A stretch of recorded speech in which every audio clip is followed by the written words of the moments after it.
Você caminha por uma estrada antiga. O vento sopra poeira sobre pedras gastas e ao longe ainda ecoa o som de cavalos invisíveis, lanças que nunca se quebram, gritos que não se apagam. Não são fantasmas comuns, são memórias vivas, presas ao chão, a terra que bebeu sangue demais para esquecê-los. Cada passo é um lembrete de que a história não é feita por reis em tronos dourados, mas por homens que escolheram lutar até que o mundo os chamasse de monstros. Antes de mergulharmos nesse abismo, inscreva-se no canal.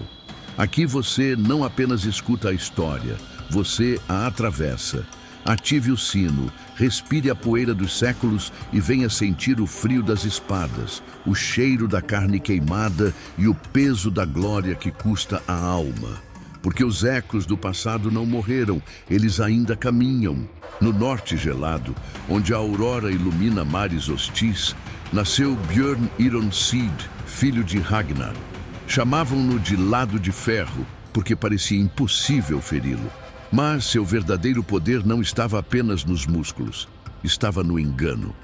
Você imagina um cortejo fúnebre entrando em uma cidade fortificada. Dentro do caixão, não um cadáver, mas um guerreiro desperto. Quando os portões se abriram, o luto virou massacre. Björn transformou lágrimas em sangue, o velório em saque. Não buscava coroas, buscava cinzas. Inglaterra, França, Espanha, África, Itália. Cada costa que via não era terra, era presa. Os romanos o temiam como se fosse maldição. E você sente que sua lenda não nasceu apenas de batalhas, mas da certeza de que até a morte podia ser fingida, até que fosse definitiva para os outros. Nas sombras do Hindu Kush, outro rugido ecoou. Babur, descendente de Tamerlão e Gengis Khan. Era jovem, perdeu tudo, mas recusou-se a ser derrotado. Você o vê atravessando montanhas nevadas com homens famintos, pés sangrando, olhos brilhando de febre e esperança. No Vale da Índia, encontrou um exército 10 vezes maior.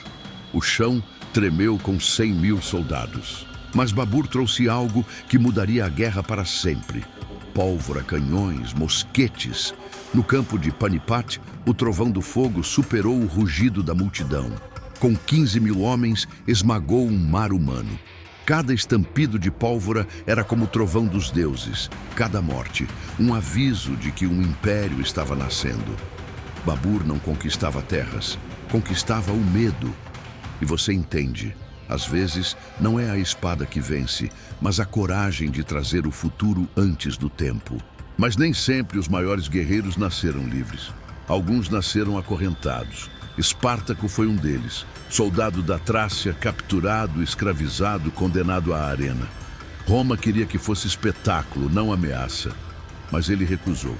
Você imagina uma cozinha em Capua, gladiadores pegando facas, espetos, panelas e transformando-as em armas. Foi dali que escaparam e o mundo nunca mais foi o mesmo. Espartaco reuniu milhares, fez legiões sangrarem, humilhou generais que acreditavam ser invencíveis. Durante 2 anos, a península inteira tremeu. Não era exército estrangeiro, era a própria ferida de Roma, sangrando de dentro. Espartaco não queria trono nem ouro, queria liberdade. Lutou até o fim, cercado, sem corpo encontrado. O que ficou não foi cadáver, mas sombra. Uma sombra tão grande que Roma, mesmo vitoriosa, jamais conseguiu apagar. Séculos depois, na Península Ibérica, outro nome se ergueu como aço. Rodrigo Dias de Vivar, El Cid Campeador. Cristão ou mouro, aliado ao inimigo, não importava. Ele lutava por quem lhe desse batalha e sempre saía temido. Você o vê em Valência, cercado por milhares, suas tropas famintas, suas muralhas rachando, mas seu olhar inquebrável.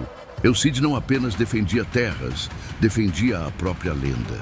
Morreu, dizem, montado em seu cavalo Babieca, ainda em combate. Até morto liderava. E você percebe, alguns guerreiros não pertencem a um reino, pertencem à guerra, e a guerra os torna imortais. No horizonte gelado da estepe, surge o gênio que ninguém vê, Subotai, general de Gengis Khan. Não era rei, não era Khan, mas comandava exércitos como se fosse tempestade. 20 campanhas, dezenas de nações esmagadas. Você caminha pelas planícies da Europa e imagina cavaleiros esperando batalha. Mas os mongóis desaparecem. Falsa retirada. Silêncio. Até que o trovão retorna. Cercos, emboscadas, aniquilação total. Em 1241, Subotai dividiu exércitos, derrotou poloneses e húngaros na mesma semana. A cristandade inteira vacilou. Diziam que era invisível, porque nunca o viam chegar. Mas você entende, Subotai não precisava de corpo. Seu nome já era suficiente para espalhar pânico. No Japão, o caos dos clãs forjou outro monstro, Miyamoto Musashi. Desde os 13 anos duelava, nunca perdeu. Você o vê na lama de Sekigahara, entre pólvora e lanças, cortando como redemoinho. Depois, nos duelos. 60, todos vencidos. Sua técnica, 2 espadas, uma dança mortal. Não havia cortesia, só instinto puro. Girava como tempestade, golpeava como raio.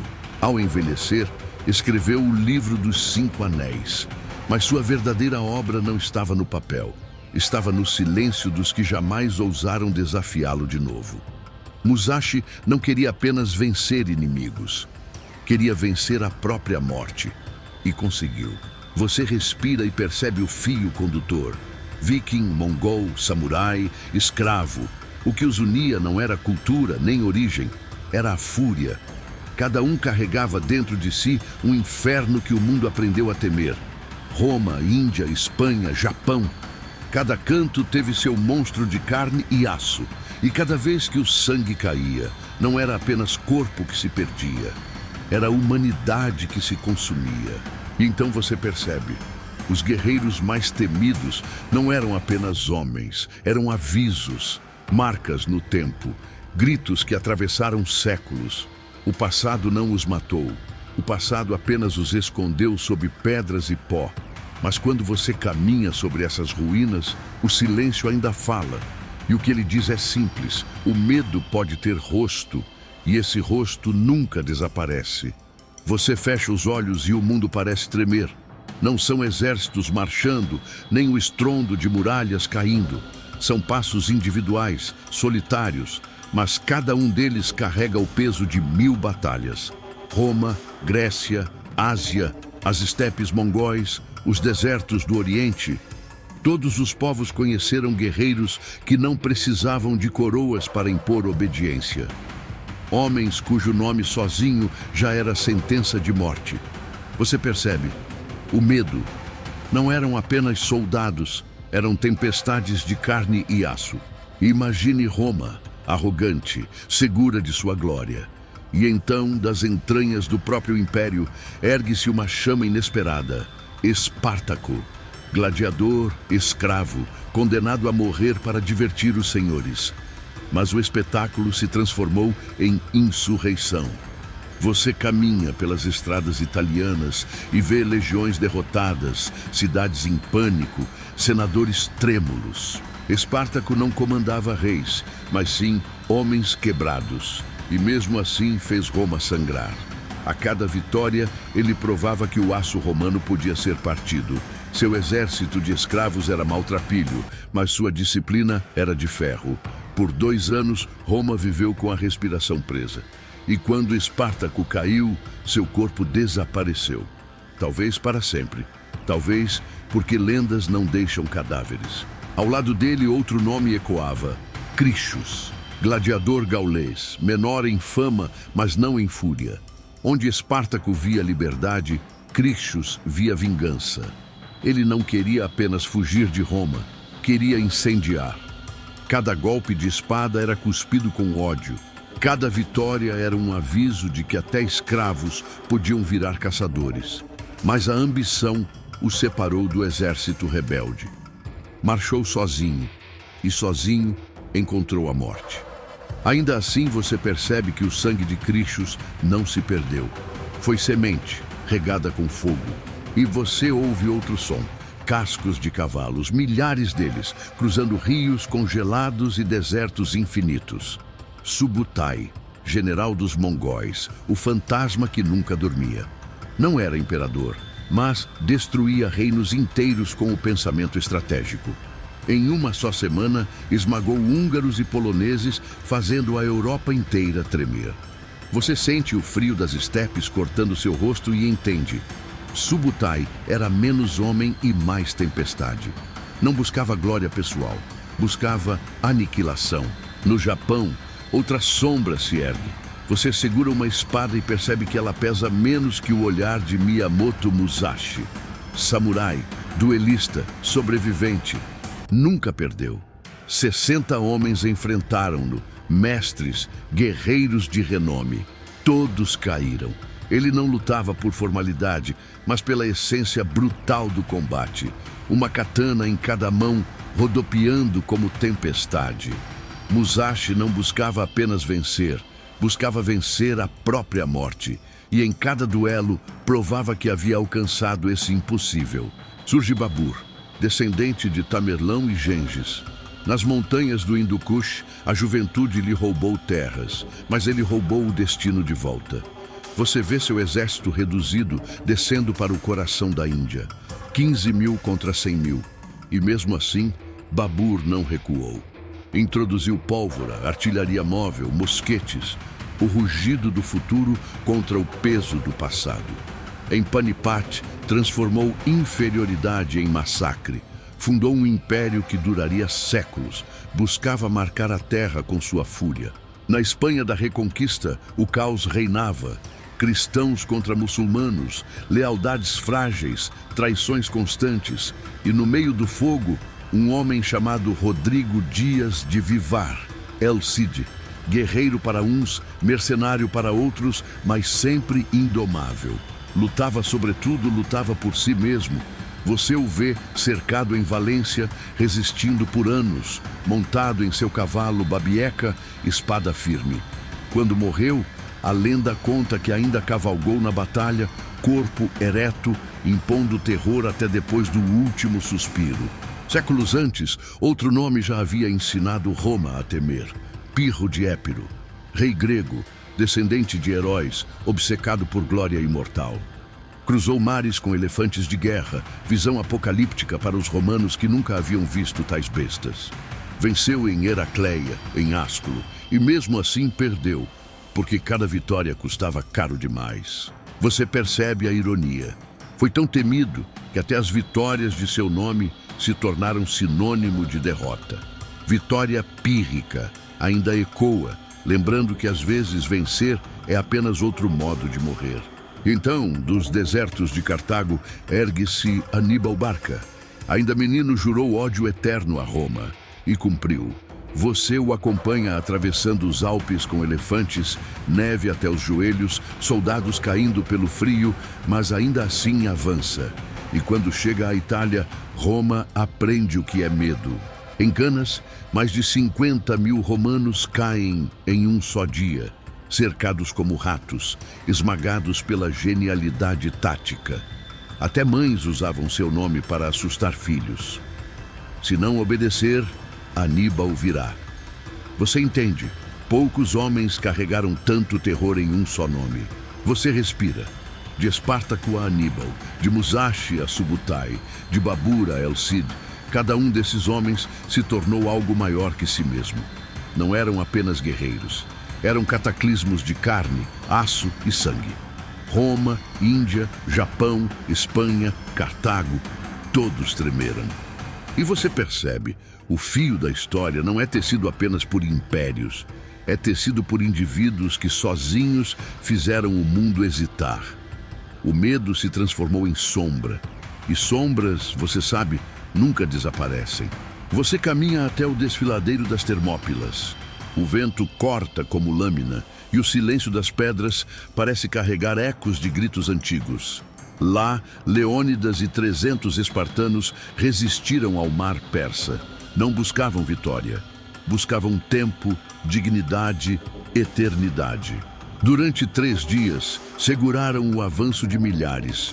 Quando a traição os cercou, Leônidas não fugiu. Permaneceu de pé, espada firme, até o último golpe. Você percebe, a verdadeira imortalidade não está em vencer, mas em escolher como morrer. E Leônidas transformou a derrota em monumento. Você então segue até a Macedônia. Um jovem de olhos ardentes, discípulo de Aristóteles, ergue-se com 20 anos e já carrega o mundo nos ombros. Alexandre não era apenas rei, era ambição encarnada. Avançou pela Ásia, esmagou Dário, fez do Egito um troféu, levou sua sombra até as margens da Índia. Ele não comandava apenas soldados, ele os arrastava pela própria fúria. Lutava na linha de frente, sangrava como eles, gritava como eles. Você entende? Alexandre não conquistou só territórios, conquistou o impossível. E ao morrer com 32 anos, deixou um império tão vasto que ninguém conseguiu carregá-lo inteiro. Mas seu nome, esse o tempo nunca conseguiu enterrar. E então retorna a Cartago, ao deserto abrasador. Aníbal barca o açoite de Roma. Ainda criança, jurou diante do altar destruir o inimigo eterno. E cumpriu.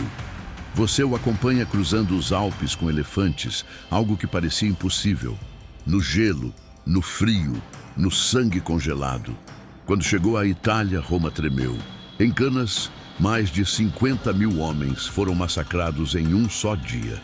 Nenhum general conseguiu repetir tal feito. Até mães romanas usavam seu nome para assustar crianças. Se não obedecer, Aníbal virá. Você percebe? Ele não era apenas guerreiro. Era o próprio medo transformado em carne. Mas há glórias que matam mais do que derrotas. Pirro de Épiro provou isso. Com elefantes de guerra e táticas geniais, venceu Roma em Heracleia, venceu novamente em Ásculo. E ainda assim, cada vitória custava tanto sangue que a derrota parecia apenas questão de tempo. Mais uma vitória como esta, e estou perdido, disse. Você percebe? Há nomes que se tornam eternos não apenas por conquistas, mas por advertências. Pirro ensinou que às vezes até vencer pode significar morrer. No Japão, você ouve o roçar de espadas. Miyamoto Musashi ergue-se duelando desde os 13 anos. Nunca perdeu. 60 inimigos caíram diante de sua técnica brutal, uma espada em cada mão. Musashi buscava derrotar a própria morte, escrevendo em seu livro dos 5 Anéis a filosofia de um guerreiro absoluto. Você percebe, o silêncio de seu estilo não está apenas em matar, mas em revelar que a vida toda é combate e que só sobrevive quem nunca se deixa domar. Na Espanha medieval, outro cavaleiro forjava sua lenda. Rodrigo Dias de Vivar, o Cid, o campeador. Lutou por reis cristãos, reis muçulmanos. Foi traído, exilado, mas nunca se curvou. Você o vê defender Valência por anos, montado em babieca, espada em punho, até mesmo depois da morte. A lenda diz que, já cadáver, foi colocado sobre o cavalo, conduzindo os homens à vitória. Você entende? Alguns guerreiros não se tornam eternos por vitórias, mas porque a própria morte não consegue apagá-los. Volta-se então às estepes. Subutai, o fantasma dos mongóis. Comandou 20 campanhas, destruiu reinos inteiros. Enquanto generais dormiam, ele já cercava cidades. Enquanto exércitos celebravam vitórias, ele já preparava emboscadas. Subutai não buscava aplausos, buscava eficácia. Em uma única semana, esmagou exércitos europeus em 2 frentes diferentes. Você entende? Alguns guerreiros não precisavam de espadas nas mãos, mas de mentes tão afiadas quanto lâminas. Você olha para trás e vê a procissão de nomes. Espartaco, Crixus, Subutai, Musashi, Babur, Elcide, Pirro, Aníbal, Leônidas, Alexandre. Cada um deles sangrou, cada um deles queimou, cada um deles deixou marcas que séculos não puderam apagar. Nenhum deles buscava apenas poder, todos buscavam eternidade e a conquistaram. Você percebe? Não foram impérios que sobreviveram, mas sim os homens que ousaram ser maiores que eles. E, no entanto, cada sombra tem seu preço. Muitos morreram cedo, outros foram traídos, outros se consumiram em suas próprias vitórias. Mas a lição que deixam não está em números, nem em fronteiras conquistadas. está no medo que inspiraram. O medo que Roma sentiu diante de Espartaco. O medo que a Pérsia sentiu diante de Leônidas. O medo que o mundo sentiu diante de Alexandre, Aníbal e Subutai. Você entende? Não importa quantos séculos passem. O medo é a forma mais duradoura de memória. Você respira fundo. As ruínas estão em silêncio, mas o silêncio não é vazio. Ele está cheio de nomes, de gritos, de espadas que nunca foram enterradas. Esses guerreiros não precisaram de tronos para serem lembrados. Precisaram apenas de coragem, de fúria, de sangue. E você entende, impérios caem, cidades viram pó, mas a sombra dos guerreiros permanece. No fim, não foram os reis que venceram a história. Foram os guerreiros que escolheram lutar até o último suspiro. Se essas sombras falaram com você, inscreva-se no canal. Aqui, cada nome esquecido volta a respirar. Ative o sino e caminhe conosco, porque os ecos do passado ainda sussurram no presente.